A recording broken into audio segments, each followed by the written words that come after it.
In this video we're going to be installing the unique article script. So once you've downloaded it to your desktop, you just want to extract it using WinZip software. I'm using WinZip here itself to extract it to my desktop.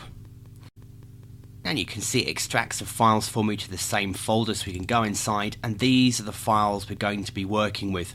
The MySQL information that we're going to set up in cPanel, and also the database file that we need to extract into our database that we're going to create first of all.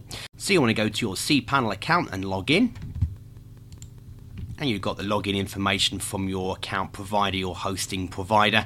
And when you've logged in, you want to scroll down. This is a login page here. We've logged in and we're looking for MySQL databases, which we go ahead and we click. So the first step is we want to create a new database. So we just put something that's relevant in here. You'll have a username and underscore, which is relevant to your account. And then you put in the database name here to create and click on create. So I'm going to put mine as TUAS. And just call that as my script because I want to use the same. If I keep the letters under 7, I can use the same username here for the person as well, and I'll show you what I mean. If I take a copy of this, right click and copy, and then while we can go back, but just before we do that, if we go to our files we extracted and we click on the MySQL file that we extracted and right click and we open it with Notepad, you can then start actually putting in the information as you're doing it. Now, server localhost will remain as it is, the username we've just created. And we're actually going to make the database, it was the database we actually just created here, so let's paste that in. That's the database, and I'm going to call my username exactly the same so it makes it easier, but you can change it if you want to. And the script will also create a password in a moment as well. So let's go back. And it says here go back, so we click go back and it'll take us back to where we created a new database. If we scroll down, we can then create a new user. As you can see here, it says add a new user, so the username we want to use as we did before. The password, I'm actually going to let the generator create one for me. And when I'm happy with that, I say use the password, or I can create my own, but I need it to get at least 70 out of 100 or it won't let you use it. And that's because it wants to make sure you've got a good secure password here for your database. So once we've done that, we hit create new user.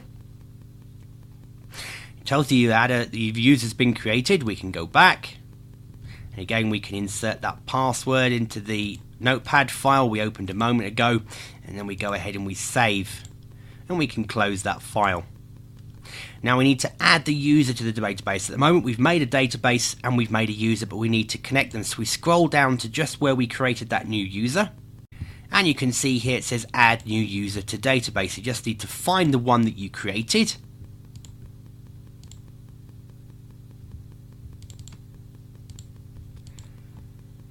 So here's the user and database I created. As I said, they're the same. I hit add. Now wants to manage the user privileges, and I want them to have all privileges as the user, so we tick it and it will check all these boxes for us, and we choose make changes. And as you can see, user and database are the same, which we copied into our Notepad file. That's it. We now go back, but if you want to, the quicker way next is to actually choose home. So we choose the home, and that'll take us back to the front login screen where we logged into cPanel originally. And we want to scroll down here because we now want to go just where it said MySQL databases. We want the PHP myadmin, and this is where we're going to integrate our database file. So we choose PHP myadmin. We then find on the left hand side the database that we just created. And we want to import. If you look here now, you'll get the option to import. We want to import a database file. So we choose import. And now it asks us to find the file.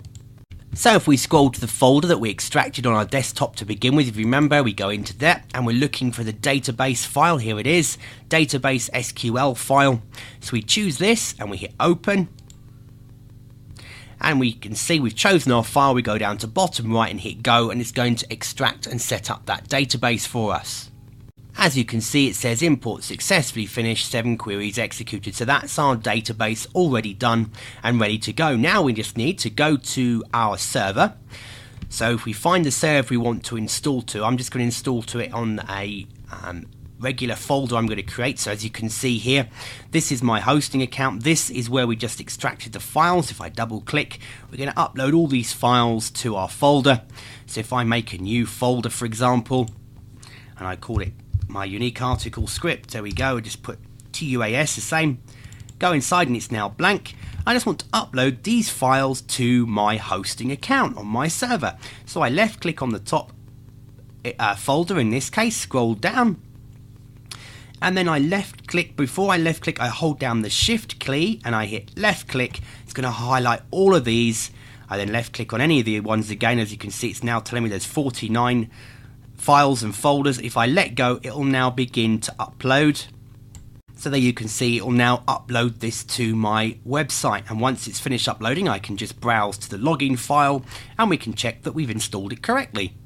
So once the file's all finished uploading, you'll be browsing to a file called login, so you can see it's here. Once this is uploaded in a moment, it will be yourdomainname.com / any folders you've put it in / login.php.